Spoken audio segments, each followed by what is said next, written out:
Bonjour à toutes et à tous, bienvenue pour cette seconde journée des grands dossiers de la protection sociale qui est consacrée cette année à la protection sociale face à ces défis.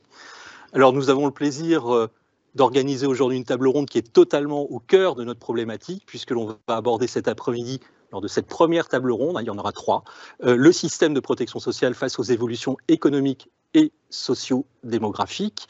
Alors j'ai le plaisir pour aborder ce sujet d'importance d'accueillir Madame Brigitte Dormont. Vous êtes professeure émérite en économie de la santé à l'Université Paris-Dauphine. Monsieur Xavier Rago, vous êtes président de l'OFCE, bonjour. Vous êtes professeur d'économie à Sciences Po et directeur de recherche au CNRS. Et monsieur Michael Zemmour, vous êtes économiste également, enseignant-chercheur à l'Université Lumière, Lyon 2. Alors, hier, pour les personnes qui ont pu nous suivre, Pierre Priville, le directeur de la Sécurité sociale, prévoyait 17 milliards d'euros de déficit de la Sécurité sociale. Et ce qu'il disait, c'est que si rien n'était fait, eh bien, cette tendance allait encore s'accélérer et serait véritablement catastrophique, voire totalement impossible à juguler dans les années 2030. Alors, sans présager, bien entendu, de ce qui va se dire lors de l'examen dans quelques jours du projet de loi de financement de la sécurité sociale, eh bien, on peut tout à fait se dire que, bien entendu, la situation économique n'est pas extraordinaire, mais également les évolutions sociodémographiques vont fortement peser sur la transformation de la protection sociale et bien entendu sur le volet recettes comme sur le volet dépenses. Alors pour aborder ces sujets donc de transformation économique et sociodémographique, eh bien, je vous propose d'aborder concrètement le sujet dans un premier temps plutôt économique et plutôt financier. Et Monsieur Rago, je vous laisse tout de suite la parole. Donc effectivement, avec le micro. Avant que M. Rago prenne la parole, rappelez aussi à toutes les personnes qui nous suivent que vous pourrez interagir avec nos invités directement sur le canal chat. Merci M. Rago, je vous écoute. Bonjour, merci de cette invitation et de me laisser commencer pour vous donner plutôt des mauvaises nouvelles de l'environnement économique, qui est le cadrage général dans lequel cette question de l'évolution de la protection sociale, de son financement va avoir lieu. C'est la situation très dégradée des finances publiques, petit 1. Petit 2, la grande incertitude sur presque où on en est aujourd'hui. Je vais insister sur ce point-là. Et petit 3, les ordres de grandeur des montants dont on parle pour faire l'ajustement globalement des finances publiques, ce qui inclut aussi en partie le financement de la protection sociale et les grands arbitrages à venir. Et quelques éléments plus personnels dans les 5 minutes qui sont consacrées sur comment sortir de cette situation difficile. Voilà, donc je ne vais pas redire ce que j'ai dit et commencer directement. On a un déficit historique de l'ordre de 6,15% des comptes publics aujourd'hui, probablement fin 2004. Est-ce que c'est 6,1 plus ou moins? On n'en sait trop rien, vu l'incertitude sur les comptes publics, comment on se parle. Ce qui est quand même un gros sujet. C'est-à-dire qu'on va rentrer dans un débat où on va essayer de réduire le déficit sans avoir une idée très claire des raisons pour lesquelles ce déficit est aussi élevé et finalement des composantes des recettes fiscales qui nous a amené à ce déficit élevé. L'enjeu des 5 ans qui viennent, peut-être 5 et plus longtemps, 12 ans qui viennent, ça sera de réduire le déficit public pour stabiliser la dette publique. Il ne faut pas être ambitieux, la dette publique, on ne va pas avoir 60% de dette publique, qui est le critère de Maastricht, qui est toujours dans les règles européennes. Essayons déjà de stabiliser la dette publique à un montant inférieur à 120%. Donc vous voyez, je suis pas très ambitieux. Ça veut dire faire des efforts pour arriver à 3% de déficit public à peu près, ce qui demande des montants d'ajustement de l'ordre de, disons, au-delà de l'année 2025, de l'ordre de 60 milliards, disons. Je ne vais pas aller au-delà. Bien, où va-t-on trouver cet argent? Déjà, je crois que dans le débat public, je pense que nos spectateurs réalisent qu'il y a un grand flou sur pourquoi on en est arrivé là. Est-ce que ça vient des effets des crises sanitaires énergétiques? Est-ce que ça vient des baisses d'impôts non financées? Notre lecture à l'OFCE, c'est à peu près moitié-moitié. Ça veut dire qu'on a laissé quelque part dans le débat public français engager des baisses d'impôts. On peut refaire la séquence des 7 dernières années, non financées. Et ça veut dire que ça se cumule et aujourd'hui on arrive à un déficit assez important. Donc il faut être lucide et je pense que ça renvoie à l'ensemble du dispositif en place. si on baisse les impôts, il faut baisser les dépenses. Si on ne veut pas baisser les dépenses, pour des bonnes raisons, eh ben, il faut que les impôts suivent pour financer le système de protection sociale et l'ensemble du dispositif français. Je pense que la projection de tous ces débats-là sur l'année qui vient sera sur l'acceptabilité de l'impôt et les choix entre baisse de dépenses et hausse d'impôts. Mais je dirais que et je pense que mes autres, je ne vais pas être trop long, je laisserai la parole aux autres, je pense qu'une fois que j'ai dit ça comme ça, c'est le pire des débats possibles. Parce que ce n'est pas le vrai enjeu, c'est est-ce que je baisse les dépenses ou je donne un impôt. C'est qui aura moins d'argent à la fin du mois pour quelle prestation sociale en face. Et quelle prestation sociale et quel pouvoir d'achat. C'est-à-dire qu'il faut échapper au débat d'une politisation en disant les baisses de dépenses c'est de gauche, les baisses de dépenses c'est de droite, les hausses d'impôts c'est de gauche, qui paralyse le débat français face à l'ajustement qui colossal qu'on a à faire. C'est vraiment qui va payer. C'est ça le vrai sujet. Qui va payer? Soit parce qu'on va dérembourser certaines prestations sociales qui sont financées par le budget privé, on en parlera, soit parce qu'on va augmenter les impôts, mais la question c'est l'incidence de l'ajustement des comptes publics. Et moi, ce qui me désole un peu dans le débat actuel, c'est que cette dimension-là, elle est complètement cachée par une surpolitisation un peu factice, avec une dramaturgie. On dramatise pas, mais le vrai pouvoir d'achat des Français dans les territoires, par classe d'âge, est caché. Il est dans un ensemble de débats et de rapports techniques que les auditeurs connaissent, mais dans le débat public, il manque des grands rapports intégratifs pour avoir les grandes options. Et on a parlé, d'autres en parleront, du financement du grand âge et par exemple du vieillissement démographique. Qui aujourd'hui pose ces sujets à 10-20 ans dans le débat public avec les incidences fiscales et éventuellement l'évolution des structures de financement des dépenses associées avec le financement du grand âge, une 5e branche de la sécurité sociale et autres et autres. Je m'arrête là-dessus. Donc je pense que, l'effort budgétaire à faire est inédit dans l'histoire des finances publiques françaises. Passer de 6,1 pour aller vite à 3, on ne sait pas trop le faire dans l'histoire des finances publiques françaises après-guerre. 2, il y a un déficit d'analyse économique redistributive des efforts à faire. Et 3, il y a un déficit d'horizon public dans le débat pour bien penser les arbitrages, pour réussir l'économie politique de cet ajustement. Je ne suis pas très optimiste. Alors, Monsieur Zemmour, vous êtes un spécialiste des retraites, c'est quand même un sujet qui, pour le coup, est associé à ces déficits et associé éventuellement aux problèmes qu'on peut rencontrer la sécurité sociale. Et si on a suivi l'actualité sociale de ces derniers jours, on a vu qu'un nouvel acteur qui est apparu finalement dans le débat public, qui est la CNRACL, donc la caisse de retraite des hospitaliers et des collectivités territoriales, est arrivé avec un déficit qui avoisinerait très rapidement celui du régime général. Donc on ne peut pas dire pour autant que le système de retraite ne soit pas, on va dire, dans l'actualité, et l'actualité notamment de la protection sociale, comme étant systématiquement perçue comme un facteur, en tout cas, d'accroissement des déficits de la sécurité sociale. Qu'est-ce que vous pouvez nous en dire de ce sujet ? Bonjour à toutes et tous. Alors, on a beaucoup de questions là-dedans. Si on voulait mettre une note d'optimisme sur le côté protection sociale, vous avez parlé de déficit important. Alors, j'ai pas les chiffres pour l'année 2025 qui arrive, mais effectivement, il y a un déficit de la sécurité sociale. Vous avez évoqué 17 milliards. On peut rappeler qu'en fait, si on regarde à l'échelle des administrations de sécurité sociale, donc un périmètre un petit peu plus large, en fait, la sécurité sociale ou le système de protection sociale, pour la plus grosse partie où les recettes sont en face des dépenses, est globalement équilibré. Pourquoi ? Parce que la sécurité sociale ou les administrations de sécurité sociale remboursent chaque année davantage qu'elles n'empruntent. C'est-à-dire qu'on met plus d'argent à la CADES que ce déficit de 10, 12, 17 milliards.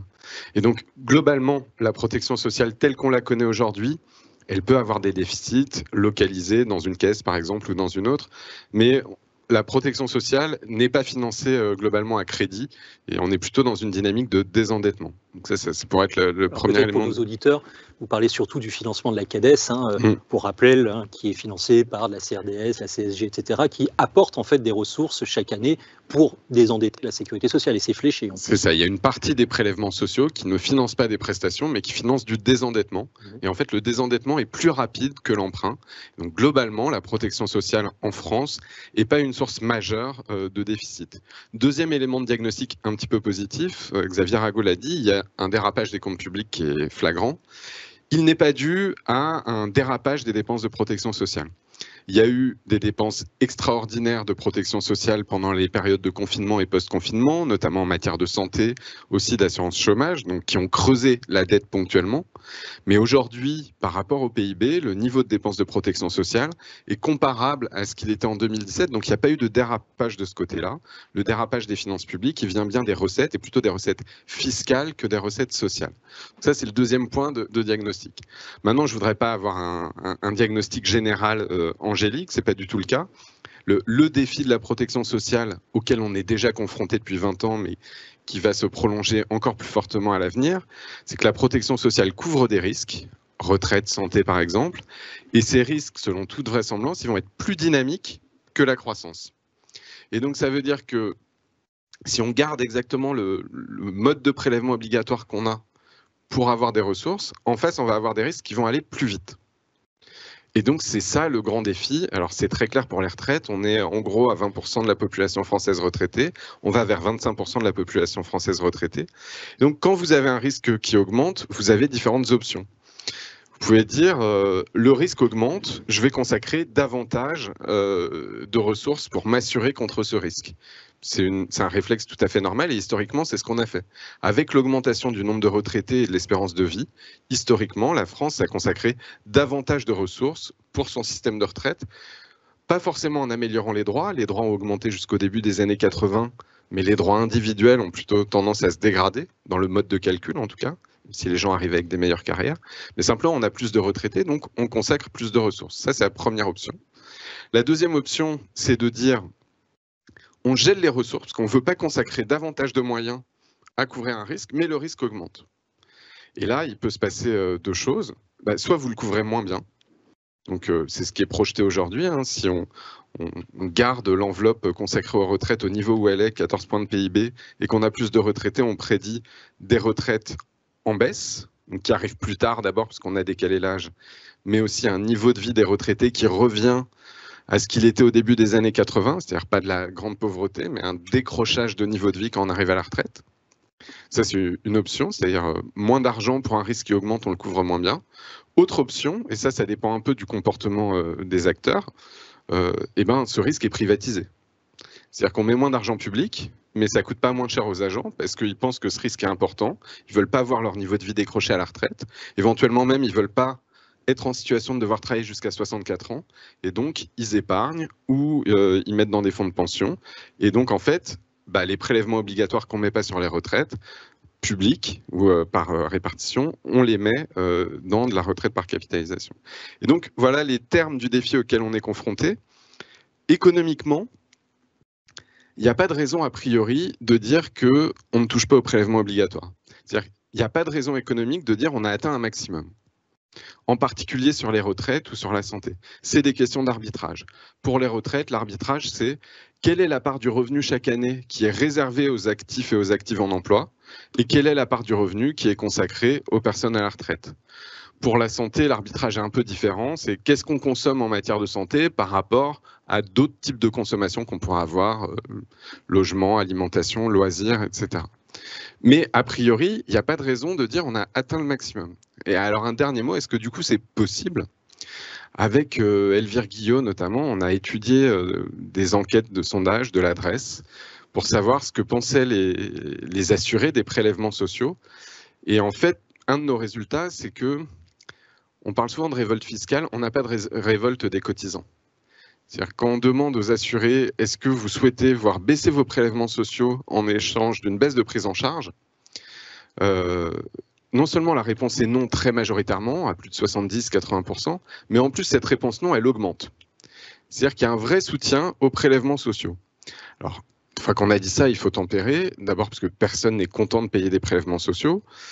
Ensuite, parce que la question n'est pas très bien posée. La bonne question, c'est de dire est-ce que vous êtes prêt à payer plus cher pour avoir la même chose qu'avant ? Mais je ne suis pas sûr que la réponse soit quand même si évidente que ça, que les gens ne soient pas prêts à payer par exemple un petit peu plus pour ne pas partir à la retraite à 64 ans. Mais donc, pour conclure sur la question que posait Xavier Arago, la protection sociale, quand elle est inclusive, quand elle est lisible, c'est un domaine dans lequel les prélèvements obligatoires sont plutôt bien acceptés parce qu'on voit la garantie qu'ils mettent en face et surtout on sait aussi que si on ne les met pas, ça n'est pas nécessairement une économie. Si je ne dois pas cotiser pour ma retraite, mais que je dois cotiser pour un fonds de pension supplémentaire, mon pouvoir d'achat n'augmente pas forcément à la fin. Alors, Madame Dormont, autre élément qui fait plonger aussi quand même le déficit de la sécurité sociale et qui est particulièrement important cette année, c'est celui de la santé. Alors, on a vu un certain nombre de facteurs avec M. Zemmour qui, on va dire, pèsent directement sur ces dépenses. Donc, est-ce que vous pouvez nous dire un peu ce qui se passe aujourd'hui dans ce secteur ? Oui, donc merci pour l'invitation aussi. Donc je voulais me positionner et positionner la santé par rapport aux deux interventions précédentes avec lesquelles je suis absolument d'accord, je tiens à le signaler. Donc la santé et les retraites, c'est les deux plus gros postes de la protection sociale, très très loin devant les autres risques. Je ne sais plus où j'ai mis ça, oui, c'est 37% enfin 44% pour les retraites, 37% des dépenses de protection sociale pour la santé. Et ça, c'est des coefficients, des proportions qui sont très très stables dans le temps. Il y a 10 ans, c'était la même chose. Les autres risques de type assurance chômage aux familles, c'est beaucoup moins de 10%, donc c'est des tout petits risques. Alors, ceci dit, une fois cela établi, il y a de très grosses différences qualitatives en ce qui concerne le risque santé. Donc, je suis tout à fait d'accord avec ce qui a été dit, c'est-à-dire qu'il faut une délibération. On pourrait augmenter les prélèvements obligatoires pour améliorer la couverture des risques et tout ça, ça se discute. Donc, ça, c'est très clair que c'est sur la table à la fois pour les retraites et pour la santé. Mais le risque santé a des particularités qui font que la lisibilité et la mise en débat de la délibération démocratique sur la couverture santé est assez compliquée. Alors, quelles sont les particularités de la couverture maladie ? En fait, il y a deux types de prestations, on pourrait distinguer dans la protection sociale. Il y a des prestations qui sont plutôt des revenus de remplacement, comme l'assurance chômage ou la retraite, quand les gens n'ont plus de salaire, donc ils ont une couverture qui est un revenu. Donc là, il s'agit grossièrement de distribuer de l'argent, et donc c'est relativement simple une fois les questions de justice et d'adhésion au prélèvement résolu. Il n'y a pas d'aspect technique au fait de distribuer de l'argent. Pour la santé, c'est beaucoup plus compliqué parce qu'il s'agit de financement, effectivement comme pour les retraites, mais aussi de produire et de délivrer des soins et des biens médicaux. Donc il y a la partie production de soins, délivrance des soins, qui est quelque chose d'extrêmement compliqué à organiser de manière efficace. Et dans le système de protection sociale, les soins et biens médicaux ne sont pas distribués égalitairement du tout, ils sont distribués en fonction des besoins. Alors qui va identifier les besoins ? Là, ça fait partie aussi des choses complexes sur lesquelles il faut réfléchir. Alors, la première conséquence, donc la santé, c'est très différent parce qu'il y a un secteur productif associé à cette protection sociale. Alors, la première conséquence, c'est donc il y a le problème de la production de soins qui doit être efficace au sens que le but, c'est pas de produire des soins, c'est de produire de la santé. Donc, toutes les prescriptions non nécessaires qui vont faire des dépenses excessives sont à bannir. Et là, il y a un vrai problème de régulation en France de ce point de vue-là. Il y a un autre problème donc, qui est associé à ça, qui est l'identification des besoins par l'assurance maladie. Et on sait bien, et personnellement j'adhère à ce point de vue, et tout le monde je crois, que c'est le personnel de santé, le médecin en général, qui doit identifier les besoins à travers de son diagnostic et de sa prescription. Et là, le médecin doit être indépendant pour formuler sa prescription. L'autre conséquence de ce système de protection où il s'agit de produire des soins, on n'a pas du tout, la question de la lisibilité, de la délibération politique pour construire un consensus sur le niveau de couverture est beaucoup plus compliquée pour la santé. Alors déjà, pour la retraite et le chômage, on voit bien que c'est compliqué, mais plutôt à cause des oppositions politiques et du refus de construire une délibération. Mais il y a quand même un lien direct entre cotisation et prestation. Donc, je ne parle pas de contributivité, mais le débat se formule, comme tu l'as dit, qui est est-ce qu'on va cotiser plus pour faire en sorte que, même s'il y a plus de retraités, tout le monde est autant qu'avant. Donc ça, c'est une question relativement simple. Pour la santé, c'est beaucoup plus compliqué pour discuter de la générosité des prestations. Alors, cette générosité, elle porte sur deux dimensions qui sont très complexifiées, à la fois par un manque de volonté politique pour organiser un débat relativement clair, mais aussi des acteurs du système de soins qui n'ont pas intérêt à ce qu'on clarifie le débat. Donc les deux dimensions, taux de couverture, ça va être la partie des dépenses de soins qui donne accès aux soins pour les assurés sociaux, donc la partie des dépenses qui va être couverte de façon solidaire. Alors de façon solidaire, donc ça se discute, mais bon, ma position, qui est plutôt c'est la majorité des experts, c'est que ce qui va compter, c'est le taux de couverture publique, donc offert par la sécurité sociale. Pourquoi c'est ça qui compte? Parce que seulement à ce niveau, il y a un mécanisme de sécurité, il y a un mécanisme de solidarité en ce qui concerne le financement de l'assurance. Pourquoi? Alors en France, on sait qu'il y a des gros tickets modérateurs. Pour les soins de ville, par exemple la consultation, la couverture par l'assurance maladie est de 70% et il y a 30% à la charge du patient qui peut avoir une assurance complémentaire parce que tout le monde a une assurance complémentaire. Donc pour faire bref, le marché de l'assurance complémentaire est assez mal organisé, à la fois trop et pas assez régulé. Il n'y a pas de concurrence sur ce marché d'assurance complémentaire et donc les tarifs il y a à la fois trop de concurrence et pas assez, c'est pas régulé. Il n'y a aucun pays développé où c'est aussi mal régulé qu'en France. Et donc, ceci fait que les personnes à bas revenus ont un taux d'effort pour l'accès à la santé. Ça, c'est le meilleur indicateur. C'est un indicateur qui compte à la fois ce que les gens doivent payer pour avoir une assurance complémentaire, la prime de souscription, et le reste à charge qui reste à leurs frais. Et donc, les personnes du bas de la distribution, les 10% les moins fortunés, ont des taux d'effort absolument déments qui atteignent plus de 10% pour assurer leur santé, pour avoir accès aux soins avec une couverture complémentaire et payer les restes à charge. Alors que les plus riches ont moins de 3% pour cette partie de l'assurance. Donc, il y a beaucoup d'inégalités à cause des assurances complémentaires. Et ça fait que le débat sur le taux de couverture est complètement brouillé. Tout le monde dit, la couverture, elle est de 100%, puisque les gens ont tous une complémentaire et donc ils sont couverts à 100%. Alors que ce n'est pas du tout le cas. Les gens doivent avoir une assurance complémentaire. Ceux qui ont un bas revenu souscrivent des contrats très peu couvrants. Et au final, il y a les chiffres que je vous ai donnés. Ils ont une partie de leurs revenus largement siphonnée par les dépenses de santé. Ce qui compte, c'est la couverture publique pour cette raison, pour qu'il y ait de la solidarité pour accéder aux soins. Et c'est aussi pour une autre raison qui est à l'envers du décor, c'est que le gouvernement, cette couverture par la sécurité sociale est financée par des prélèvements obligatoires qui vont rentrer dans les indicateurs affichés pour le gouvernement, qui sont en première ligne actuellement dans les budgets. On va voir les annonces sur le projet de budget demain ou après-demain.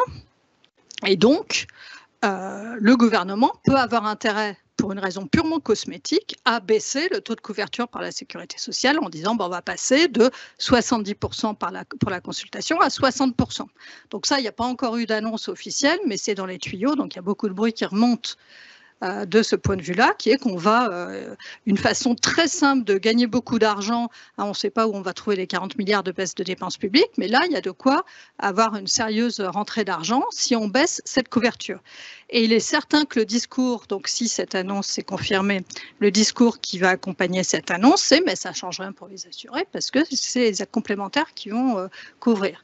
Donc ça, c'est vraiment une malhonnêteté communicationnelle, je dirais, qui a déjà été, je la prononce parce qu'elle a déjà été servie pour la baisse du taux de remboursement des soins dentaires cette année, et elle a déjà été servie d'autres années. Donc c'est une malhonnêteté parce qu'en fait, donc il y a une baisse cosmétique de la dépense publique, très efficace, donc on comprend l'attractivité vu le contexte budgétaire pour le gouvernement, mais c'est purement cosmétique, et pour les ménages, il y a une nette dégradation de la situation parce qu'il n'y a aucun gain de pouvoir d'achat. Aucun. Quand vous allez voir votre médecin pour une consultation, vous n'allez pas dire je ne vais pas payer les 40%. Vous consommez de toute façon votre consultation. On dit que c'est des soins complémentaires. C'est une couverture complémentaire. Pourquoi? Parce que vous n'avez pas le choix de ne pas payer les 40%. Donc, vous n'avez pas le choix de ne pas consommer ce qui ne va pas être couvert. Et donc, il n'y aura aucune libération de pouvoir d'achat. Or, le discours qui souvent est sous-jacent au fait de limiter la dépense publique et limiter les prélèvements obligatoires, c'est de libérer du pouvoir d'achat. et de libérer de la consommation libre, entre guillemets. Là, il n'est pas question ni de l'un ni de l'autre. Les gens vont devoir payer leur consultation et ils vont la payer avec un accès très inégalitaire à l'assurance maladie. L'autre élément, si j'ai encore 2 minutes, qui est compliqué au niveau de la... Donc là, c'est pour le taux de couverture. Donc il y a un brouillage absolument total, personne ne comprend rien. Et il y a une très grande difficulté. Et les acteurs, effectivement, les assureurs complémentaires, sont partie prenante de ce brouillage. En disant nos intérêts, c'est de mettre un pied plus grand dans la porte. Et donc, effectivement, nous couvrons, nous allons, rassurez-vous, il n'y aura pas de problème. L'autre élément qui rend une très grande difficulté au débat sur la couverture, c'est l'autre aspect de la couverture, c'est le panier de soins concerné. C'est qu'est-ce qu'on va rembourser. Il y a des innovations formidables qui vont résoudre des cancers très compliqués. Le traitement, c'est 300 000 € la cure. Est-ce qu'on fait rentrer de ça dans le panier de soins remboursé ? Donc, toutes les innovations médicamenteuses. Alors, ce n'est pas un petit sujet, puisque quand on analyse en rétrospectif la croissance des dépenses de santé depuis plusieurs décennies, à peu près 80 à 90% de la croissance est due au fait qu'on a changé le panier de soins remboursé. Ce n'est pas le vieillissement de la population. Le vieillissement de la population a un impact sur la croissance des dépenses, mais qui est très faible comparé au fait que nous, sociétés délibératrices, nous avons fait rentrer de plus en plus de soins dans le panier de soins remboursé. Et donc là, la délibération sur ce qu'on met dans le panier, elle est nulle. En France, il n'y a aucune délibération. Il y a des débats dans des comités spécifiques pour faire rentrer les innovations médicamenteuses. Et il y a des outils de négociation du prix des médicaments innovants qui sont très contestés, qui ne prennent à aucun moment en compte les préférences des citoyens et qui font d'ailleurs que la tutelle, enfin la sécurité sociale et les administrations concernées par les décisions de remboursement sont très démunies quand on arrive en disant l'injection, ça va être 1 million d'euros, mais vous sauvez la vie d'un bébé. Eh bien, pour l'instant, il n'y a pas d'outils démocratiques qui font l'objet d'un consensus pour décider de ce qu'on fait face à une telle innovation. Donc, pour conclure cette première, la santé, c'est vraiment beaucoup plus compliqué. C'est très complexe. C'est illisible pour le citoyen et pour l'instant, personne ne fait en sorte que ça soit plus lisible. Alors, si on essaye un peu de résumer, moi, ce que je constate, c'est que, bien entendu, il y a des problématiques sur les modalités de financement, il y a une problématique quand même assez lourde de débat et d'enjeux, il y a une autre problématique de compréhension. Mais alors, finalement, quand on regarde tout ça, est-ce qu'il est encore possible d'adapter, de transformer la protection sociale? Quand on regarde, il n'y a pas un secteur qui ne soit bloqué pour des raisons financières, soit miné pour des raisons politiques, soit tout simplement qui touche à des organisations qui sont aujourd'hui extrêmement lourdes. Alors finalement, adaptation, transformation, qu'est-ce que vous privilégieriez, vous, aujourd'hui? Monsieur Zemmour? Un regard rétrospectif montre d'abord que la protection sociale n'arrête pas de se transformer. C'est-à-dire qu'il n'y a pas du tout une image figée, ni du système des retraites, il y a des réformes tous les 5 ans, du système de santé, Brigitte Dormont dira ce qu'elle en pense, mais je pense que ça évolue aussi beaucoup. Donc les évolutions, elles sont permanentes, parfois elles sont pilotées politiquement et parfois elles sont pilotées par la réaction des gens qui vont faire avec leurs propres moyens. Si on voulait rajouter un problème supplémentaire au diagnostic qu'on a laissé, c'est aussi celui de l'emploi. Dans le secteur de la santé et dans le secteur de la dépendance, parmi les grands défis, et peut-être des catastrophes, je ne dirais pas ça, mais des problèmes très aigus et qui se posent très rapidement, c'est le problème de recrutement. La retraite, comme on l'a dit, c'est assez facile comme problème. Il faut choisir où on met le curseur, mais le problème est assez facile, même s'il y a des conséquences sur les individus, sur le marché du travail, etc. Dans le secteur de la dépendance, par exemple, il faut non seulement prendre en charge financièrement les soins aux personnes âgées dépendantes, mais au regard de la santé et des retraites, c'est des montants individuellement très élevés, mais des petits montants au regard de l'économie française. Par contre, il faut des gens pour travailler auprès de ces personnes. Et il y a une notoriété publique qu'il est difficile de recruter, que le travail est difficile, pas très bien payé, et que le turnover est très important. Et donc, parmi les enjeux de réforme, il y a à savoir qu'est-ce qu'on prend en charge collectivement et délibérer dessus, mais faire en sorte aussi que ces secteurs soient attractifs. Et donc, ça nécessite sans doute des moyens, parce qu'il faut payer et les salaires et les évolutions de carrière, mais aussi trouver les personnes et les former au rythme où les besoins évoluent. Donc de votre côté, en fait, une adaptation surtout du marché de l'emploi pour faire face notamment à un certain nombre de défis et d'enjeux. Une adaptation des moyens, sans doute par la hausse des prélèvements obligatoires, mais aussi une adaptation, pas seulement du marché du travail, mais de la formation et des métiers. Sur Ago. Il y a forcément à court terme un besoin d'adaptation. Vu la dramatisation que j'ai donnée, qui me semble assez légitime des comptes publics, on voit que la protection sociale est mise à contribution avec l'indexation des retraites, la réforme d'assurance chômage, l'évolution du remboursement des consultations, l'évolution de l'Ondam de 3,2 à 2,8. Enfin, on fait quand même très court terme, on met une pression pour établir les comptes publics sur la protection sociale. Ça peut se comprendre, vu la dramatisation, donc voilà, là c'est coté, mais ma compréhension, c'est que c'est impossible d'assurer une stabilisation des comptes publics avec ce genre d'effets de court terme qui sont purement budgétaires. Donc on ne peut pas faire peser le déficit de l'ensemble des administrations publiques à la protection sociale pour contribuer à un problème, alors qu'il y a une dynamique spontanée des dépenses dont on sait qu'elle sera très importante. Donc je pense que la question cruciale, c'est discuter sérieusement de la contribution au rétablissement des comptes publics. On peut en discuter, effectivement, de la contribution des retraités, de l'évolution du taux d'emploi, pourquoi pas, et si jamais c'est mis dans le débat public, pourquoi pas réfléchir à ces marges-là.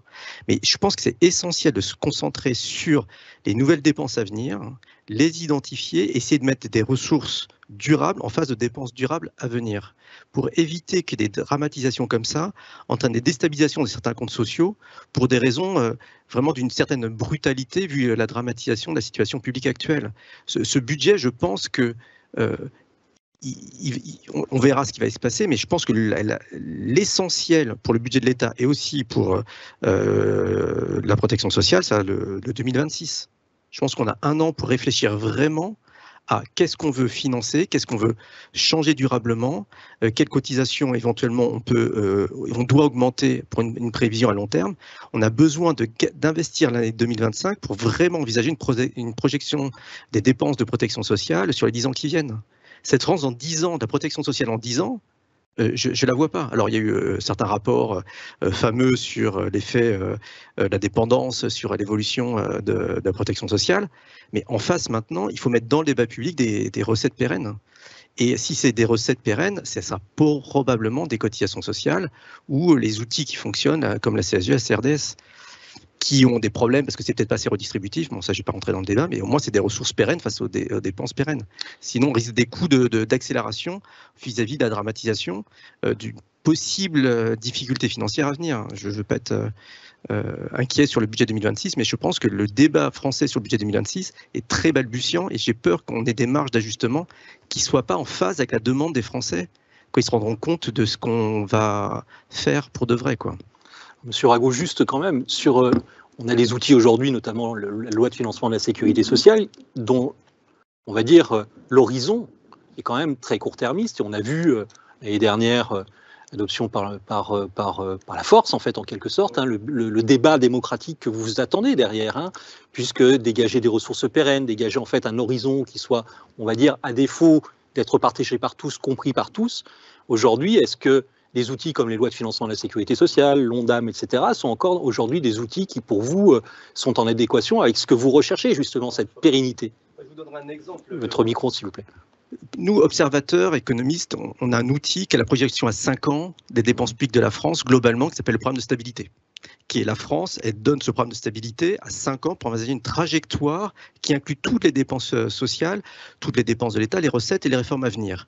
Je vous invite à lire le programme de stabilité qui inclut les prévisions d'anticipation des réformes qui ne sont pas encore dans les projets de loi de financement de la sécurité sociale, qui sont les engagements de l'État de transformation du système. Et je vous invite à lire celui de l'année dernière et de voir le décalage avec le budget actuel. Je crois que l'ensemble des outils qu'on a de pilotage sont des outils comme l'Ondam, qui est trop général, qui est trop général. On a besoin de comptes intermédiaires dans l'ONDAM, comme le projet de loi de financement, les PLFSS, qui sont mal instruits dans le pluriannuel. On fait des lois pluriannuelles qui changent tous les ans, donc c'est contre la pluriannuelle. Je pense qu'il y a des problèmes d'ancrage, de la projection des comptes publics à 5 ans en France. Et quand je vois par rapport aux autres pays, c'est incroyable qu'on ait. Alors là, je dramatise avec le passage qu'on est à 6,2 de déficit public, alors qu'il y a un an, on devait être à 4,4. Hein. Enfin, il y a juste 60 milliards qui ont disparu. Bon. Donc je pense que pour éviter les coups de butoir qui mettent à mal le financement de la protection sociale, et je pense que même qui vont faire que les efforts qu'on va faire ne seront pas durables, parce qu'elles seront mises en cause par des mouvements sociaux à venir, j'en suis quasiment sûr. Quand il n'y a pas d'acceptabilité sociale, d'évolution durable, forcément on revient en arrière. Et là, on peut rentrer dans l'histoire des finances publiques. Donc, il faut vraiment prendre le temps d'instruire, de projeter, prendre le temps d'instruire. Ça veut dire passer un an, ce qu'a fait la Suède, ce qu'a fait les autres pays. Quand on veut vraiment rétablir les comptes sociaux, il faut investir dans le dialogue social. Donc, il faut une grande conférence du financement de la protection sociale avec les partenaires sociaux. J'ai vu que des partenaires sociaux posaient ça dans le débat. Moi, je suis vraiment pour. Il faut qu'on contourne le débat qu'on nourrisse le débat parlementaire par l'investissement des partenaires sociaux qui s'accaparent le financement de la protection sociale à plus long terme. Donc, rassurez-moi, vous ne prévoyez quand même pas un putsch, là, pour le coup. Moi, je prévois rien. Ma prévision, c'est le déficit public l'année prochaine. C'est tout ce que je suis capable de faire. Et Madame Dormont, justement, alors finalement, on a parlé de retraite. On sait que c'est un domaine qui est particulièrement explosif. Hein, et je pense que quand vous dites qu'il y aura des mouvements sociaux, je pense que vous pensez notamment au système des retraites qui a l'air aujourd'hui particulièrement miné. La santé, c'est un secteur qui aujourd'hui semble échapper, on va dire, à la contestation, même si celle-ci est de plus en plus sous-jacente. On l'a vu avec le mouvement des Gilets jaunes, etc., l'idée d'une désertification de plus en plus mal vécue par la population. Mais alors, du coup, je vous renvoie à la question. Il n'y a pas forcément de contestation sociale, les gens ne descendent pas dans la rue pour la santé, mais pour autant, est-ce que le modèle de régulation, le modèle d'organisation du soin, de financement, doit-il être adapté ou profondément remanié ? Alors, le modèle de régulation doit être fortement remanié. Pour revenir vers une table ronde que vous avez faite hier, je crois qu'effectivement la lisibilité du système est très faible pour le citoyen et donc il y a vraiment un problème d'information. Et ça n'est pas vrai qu'il n'y a pas de contestation parce qu'il y a un sentiment qui remonte beaucoup par les collectivités territoriales de problèmes d'accès aux soins. Et c'est plus qu'un sentiment, il y a une réalité, il y a une très grande difficulté dans l'accès à différents types de soins sur le territoire français, qui est très inégalement pourvu, très inégalitairement pourvu. Et en termes de contestation visible, il y a les représentants des médecins libéraux qui sont absolument intraitables pour toute négociation et devant lesquels tous les gouvernements reculent jusqu'à la dernière convention médicale qui a abouti à une décision qui me semble totalement absurde, qui est d'augmenter le prix de la consultation de 26 € à 30 €. Je ne dis pas qu'il ne faille pas augmenter le revenu des médecins, je ne me prononcerai pas sur ce sujet, mais on sait que le paiement à l'acte, le paiement à la consultation est un paiement qui crée beaucoup d'inefficacité. Donc, je reviens sur le sujet de la prescription et des besoins. Si le médecin a intérêt à pratiquer plus d'actes, il va avoir tendance à prescrire plus d'actes. Donc, on sait que le paiement à l'acte est source de très grande inefficacité, source de défaut de collaboration, source de non prise en compte des soins préventifs. Ça a beaucoup de défauts. Tout le monde est convaincu par ça. Mais tout ce qui est convention médicale aboutit à augmenter le prix de la consultation, alors qu'on sait qu'il faudra augmenter d'autres formes de paiement. Donc, quel est le risque de cette augmentation? C'est qu'il y ait une petite minorité de médecins, et dans un contexte de déserts médicaux, c'est dramatique, qui travaillent moins. Parce que des travaux économétriques montrent bien que si le paiement à l'acte augmente beaucoup, pour un médecin qui a un objectif de revenu relativement faible par rapport à ses objectifs de loisirs, il va travailler moins et ça a été validé sur la population des médecins libéraux français. Donc c'est une décision absurde qui est justement par rapport à l'idée de conflit social, qui est pas un putsch de la base pour plus de démocratie, mais qui est un groupe d'intérêts qui a vraiment beaucoup de pouvoir dans la décision, et je dirais la même chose sur tout le secteur des assurances complémentaires, qui a aussi beaucoup de poids dans la décision et sur plusieurs bords de l'arène politique. Donc, effectivement, c'est verrouillé et c'est assez chaud politiquement. Alors, pour revenir sur les questions plus techniques de maîtrise de la dépense, pour la santé, la maîtrise de la dépense, ça n'est pas que le taux de couverture, comme pour les retraites. C'est aussi faire en sorte que les soins pertinents soient délivrés. Et donc ça, c'est la difficulté. Pour l'instant, on a un truc totalement absurde et schizophrène, qui on vote l'ONDAM avec le PLFSS en disant on ne va pas dépenser plus que tant, donc il y a une enveloppe fermée pour les dépenses de santé. Et derrière ça, il n'y a aucun mécanisme de régulation de la dépense, de maîtrise de la dépense. Aucun. En ville, les gens vont en consultation et sont remboursés après. Donc, il n'y a aucune maîtrise des dépenses de santé en ville. Et la façon dont le gouvernement ou le régulateur se débrouille pour rentrer dans le tube de dentifrice de l'ONDAM, bien qu'il n'y ait aucune maîtrise sur les volumes, eh bien, c'est de martyriser les prix pour l'hôpital et pour un certain nombre de choses sur les prix des médicaments ou d'autres prix. Donc, il n'y a aucune maîtrise des volumes.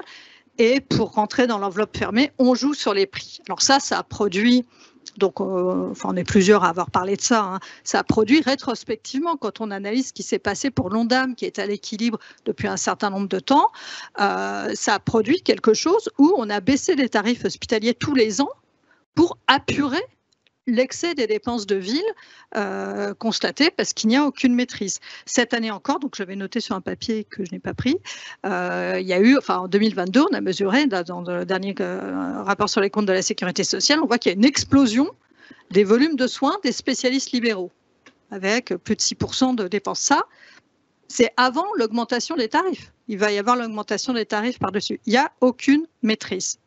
Et donc, ce qu'il faut bien comprendre, c'est que il faudrait être sérieux et chercher l'efficacité productive. Pour l'instant, rien n'est fait en France là-dessus, ou presque. Et la seule chose qu'on peut faire, c'est pas, on peut pas dire aux médecins, vous n'avez pas le droit de faire plus que 2 consultations par Madame Durand, hein, évidemment, c'est absurde. Donc la seule chose qu'on peut faire, reste économiste, parce que je pense qu'il y a des mécanismes qui sont importants. Donc arrêtez de payer les médecins 100% à l'acte, arrêtez d'augmenter le prix de l'acte, plutôt créer des forfaits pour qu'ils fonctionnent autrement. Pour les médicaments, il faut être sérieux sur les prix des médicaments. Concernant les prix des innovations, pour l'instant, les procédures de négociation avec les industriels ne permettent pas d'être fermes face à des revendications de prix qui sont absolument astronomiques. Pour les génériques, la T2A est source de pénurie de médicaments à l'hôpital parce que la seule pression qu'elle fait, c'est de tirer au maximum les coûts vers le bas, et donc les négociations des hôpitaux pour l'achat de génériques, c'est de payer le prix le plus bas. Résultat, il n'y a aucune sécurité dans l'approvisionnement des médicaments et les pénuries se multiplient. Donc toutes ces choses-là sur les prix, c'est une régulation qui ne produit pas ses effets.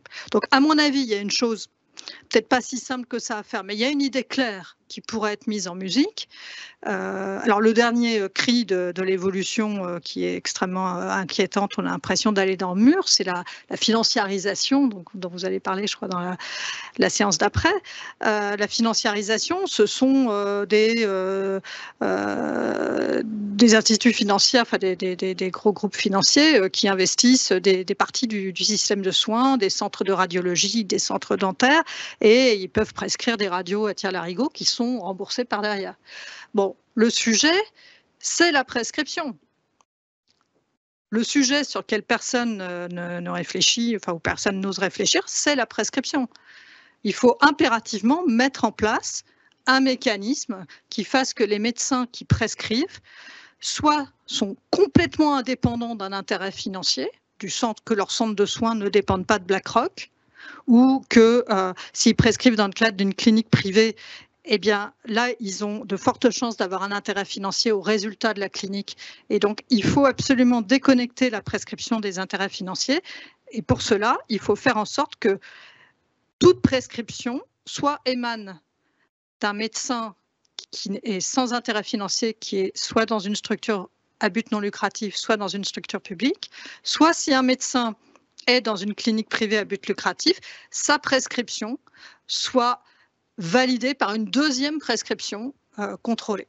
Moi, je pense que Alors, pourquoi je dis ça? Parce que il est impossible de maîtriser la prescription d'un point de vue administratif. Ce n'est jamais la CNAM qui dira « vous n'auriez pas dû prescrire ça ». Et quand on regarde le procès du Mediator, par exemple, il y a des expertises et des contre-expertises qui continuent, où les gens disent « vous n'auriez pas dû prescrire le Mediator à Madame Untel ». Et le Mediator dit, le médecin dit « mais si, parce qu'elle avait ça ». Et donc, la prescription, c'est vraiment le domaine de l'art médical. C'est au médecin de faire la prescription. Aucune administration ne va contrôler la prescription, et ex post, il n'est pas possible de faire un procès à un médecin en disant vous n'auriez pas dû prescrire ça. Donc, ce qu'il faut faire, c'est valider les prescriptions par un médecin avec son art médical qui n'ait pas de lien d'intérêt financier. Moi, je pense que tous les acteurs du système de soins ont l'intuition qu'il y a entre 20 et 30% d'actes inutiles qui sont prescrits. Ça, ce serait une réforme qui permettrait de faire des économies sans réduire le taux de couverture. Et donc, je pense que c'est vraiment la chose qu'il faut faire. Évidemment, pour revenir sur les conflits politiques, ça va heurter les intérêts d'un certain nombre de gens qui vont hurler immédiatement. Alors peut-être pour réagir, donc nous avons une dernière table ronde ce soir sur justement les conventions médicales, et je suis convaincu que l'assurance maladie vous dira que dans cette convention médicale qui a été adoptée en juin de cette année, il y a quand même aussi une prise en charge beaucoup plus des parcours de soins, des actes de prévention qui vont être intégrés justement dans le financement. Oui, ça depuis toujours. Ça fait 10 ans qu'on dit ça. Et on regarde les comptes de la santé, la part des revenus des médecins généralistes autres que le paiement à l'acte, c'est passé de 10 à 13% pendant 10 ans. Donc évidemment, ça progresse. Mais comme d'habitude en France, on fait tout, on est au courant de tout, on est tous d'accord, mais ça ne bouge pas. Monsieur Zemmour, on a parlé beaucoup de régulation, de coûts social, économique, politique. Finalement, est-ce qu'aujourd'hui, dans la situation à la fois des comptes publics et des comptes de la protection sociale, quelles sont finalement les marges de manœuvre dont on dispose encore? Je voudrais reprendre quand même une idée qu'a lancée Xavier Rago. C'est d'abord, une première chose, c'est d'arrêter de considérer que la protection sociale est une recette facile pour équilibrer les autres comptes publics. Parce que c'est vraiment l'histoire récente qu'on a connue. Si vous regardez, à mon avis, la réforme des retraites, mais aussi les 2 réformes de l'assurance chômage qu'on a connues récemment, elles ne sont pas guidées, et puis les réformes de l'assurance maladie qui viennent, elles ne sont jamais guidées par un diagnostic interne de quel est l'enjeu en termes de protection sociale, quel est le risque, quel est le coût, quel est le bénéfice. Mais c'est toujours un schéma en se disant on a des gros postes de dépenses publiques à très court terme, on va pouvoir occasionner une économie de 7 milliards sur l'assurance chômage et on va, par des mécanismes malins, rétrocéder cet argent de l'assurance chômage au compte de l'État. Bon, ça, cette facilité de court terme, il faut y mettre un terme pour sanctuariser les recettes de la protection sociale et les consacrer à la protection sociale. Donc, vous me demandez quelles sont les marges de manœuvre. Je commence par vous dire, il y en a une qu'il faut supprimer de marge de manœuvre. Et ensuite, les marges de manœuvre, à mon avis, elles sont réelles pour la protection sociale en posant les débats. Mais poser les débats, ça veut dire effectivement que ça a un coût, et débattre du coût public, jusqu'à quel point est-ce qu'on est prêt à payer davantage pour être toujours aussi bien couvert, mais aussi en assumant les contrefactuels. C'est-à-dire que notre débat public aujourd'hui, il efface les contrefactuels. Par exemple, on dit on va moins prendre en charge la consultation chez le médecin, sans dire quelle va être la conséquence, c'est-à-dire soit du non-recours aux soins, soit de l'augmentation du reste à charge mal réparti. On dit on va décaler l'âge de la retraite, sans mettre sur le devant de la scène les 20 à 30% de personnes qui vont passer ni en emploi ni en retraite, 2 ans maximum, en situation de précarité. Et donc, effectivement, la protection sociale a un coût. On peut se demander, est-ce qu'on le paye ou est-ce qu'on ne le paye pas? Et ça fait partie des marges de manœuvre. On peut aussi faire des économies. Peut-être qu'il y a des choses qu'on paye aujourd'hui qu'on ne devrait pas payer demain. Mais il faut aussi prendre conscience que si on ne les paye pas, il y aura des conséquences qui ne sont pas forcément plus désirables. Si on ne paye pas la retraite, si on ne paye pas la prise en charge collective de la santé, si on ne paye pas la dépendance, on peut avoir des situations de catastrophe individuelle ou collective aussi. Et donc, si on ne met pas ce contrefactuel dans la balance, on a l'impression que le coût est trop élevé. En réalité, face à des risques qui augmentent, pour bien délibérer, il faut d'un côté le coût, mais de l'autre côté le contrefactuel. Et il y a donc des marges de manœuvre, parce qu'à la fin, ce sont des décisions de politique publique, d'acteurs organisés et d'acteurs individuels. Ça fait un bon siècle que ça se réorganise en permanence. Il faut que cette réorganisation elle soit un peu pilotée à moyen terme. Monsieur Gringot. Parmi les économistes à un niveau très élevé, le grand débat, c'est pouvoir d'achat versus temps de travail. On voit que ça émerge dans le débat. Est-ce que, au-delà de la réforme des retraites, de l'assurance chômage, c'est posé dans le débat, mais il faudrait que ce soit posé dans le sens que les citoyens puissent décider. Est-ce qu'on choisit d'augmenter les nombres d'heures travaillées sur l'année, donc qui permet de financer la protection sociale ou autre chose, ou est-ce qu'à nombre d'heures travaillées, on sera obligé de réduire le pouvoir d'achat, soit par une baisse des dépenses, soit par une hausse des cotisations. Et au fond, c'est ça le débat. Et je vois qu'il émerge, mais je ne suis pas sûr qu'il soit bien traité, que tout le monde ait les ordres de grandeur et l'idée des éléments. Par exemple, l'opposition à la réforme des retraites de l'année passée, c'était autant sur la méthode que sur l'âge pivot, que sur vraiment des grands équilibres macroéconomiques qui étaient un peu cachés par peut-être la méthode de débat et le choix de faire bouger l'âge pivot plutôt que les durées de cotisation, etc. Bon, je ne vais pas refaire le débat des retraites. Donc moi, ce que je perçois, c'est qu'il y a un débat qu'on peut avoir pour trouver des modes de financement de la protection sociale, augmenter possiblement certaines heures travaillées, mais dans un sens qui soit acceptable et donc qui réponde à un débat public possible. Donc au final, c'est un peu ça le grand débat. Après le débat baisse des dépenses sur hausse des cotisations, pour moi c'est quasiment second, parce qu'on peut baisser les dépenses fiscales, ça augmente le taux de PO, enfin on ne comprend plus rien au moment au niveau des comptes publics. Mais au fond, c'est ça le débat. Et je ne suis pas sûr qu'il soit bien posé pour l'année, pour les quelques mois qui sont devant nous. Même question, à la limite, pour rebondir sur ce que disait M. Rago, il y a les termes du débat, en fait. En gros. Et en matière de santé ou sur un autre sujet que vous souhaiteriez aborder, finalement, c'est quoi aujourd'hui pour vous le débat, les termes du débat qui sont essentiels pour mieux comprendre le système, puisqu'il y a clairement aussi un problème de déficit, de compréhension un peu de notre système et des choix qui sont faits.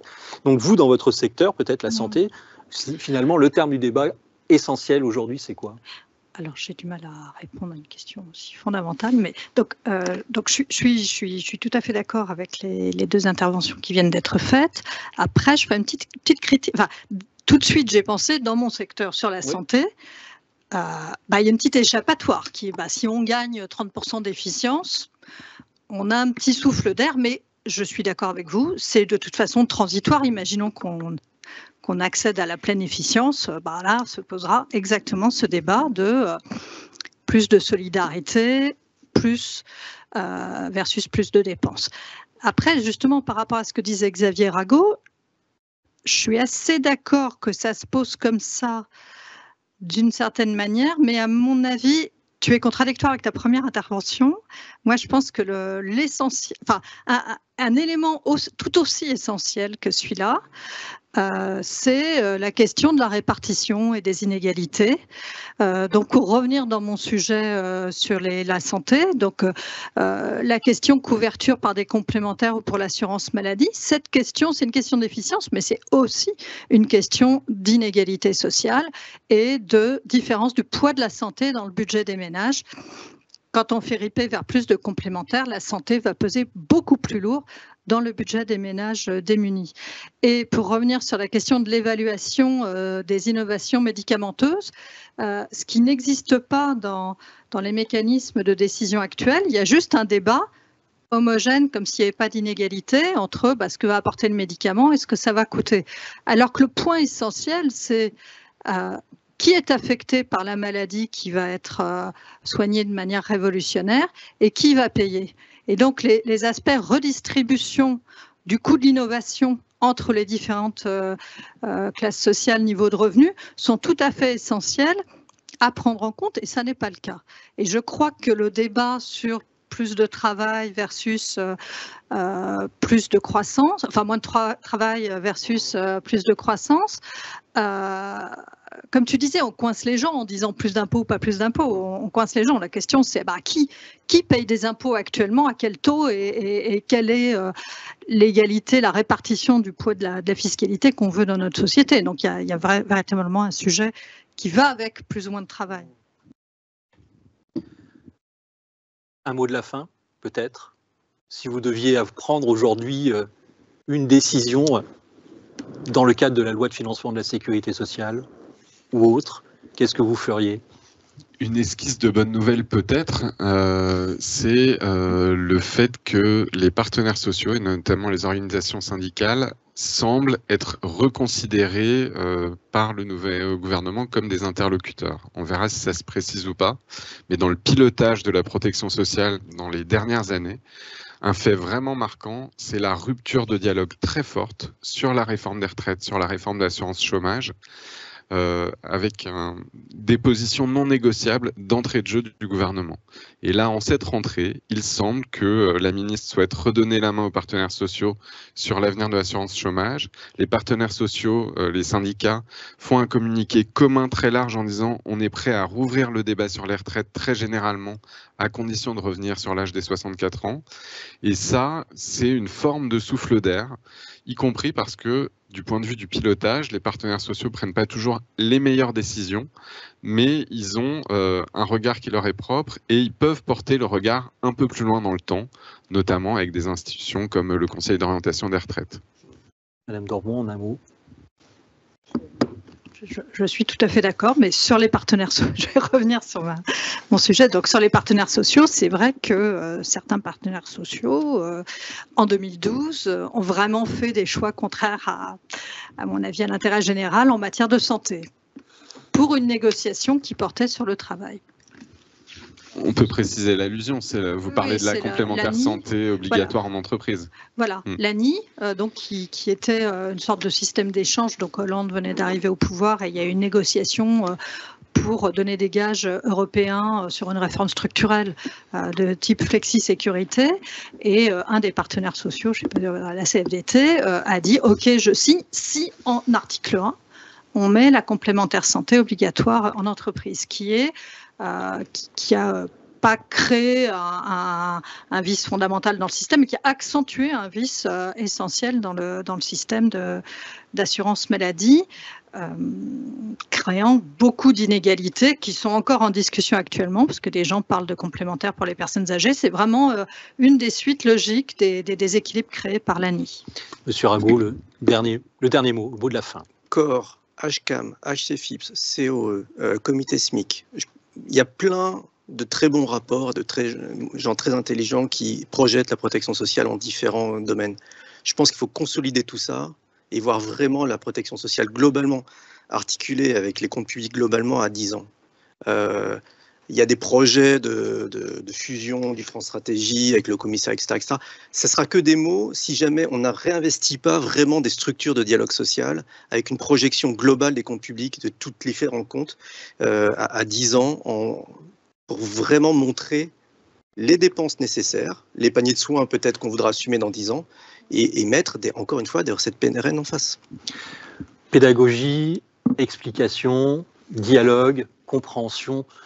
Si on devait résumer un peu le débat très riche que nous avons eu aujourd'hui, ce seraient ces quelques mots. En tout cas, mieux comprendre pour avoir en tout cas des prises de décision beaucoup plus éclairées pour, on l'espère en tout cas, que la protection sociale se pérennise et reste là encore de très très nombreuses années. En tout cas, on vous remercie. Merci encore pour ces éléments, ces débats.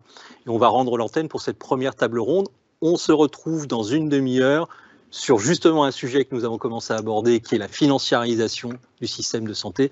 Et on terminera, Madame Madame Dormont, sur les conventions médicales. Vous pouvez tout à fait rester avec nous et même même être sur le plateau. Merci à vous, à très bientôt. Vous avez un QR code qui va apparaître. Vous pourrez réagir, évaluer cette table ronde. Les gens donnent leur avis. Et puis, c'est pas négligeable, vous pourrez avoir le téléchargement d'une attestation comme quoi vous avez bien suivi cette table ronde. Merci à vous et on rend l'antenne dans une demi-heure.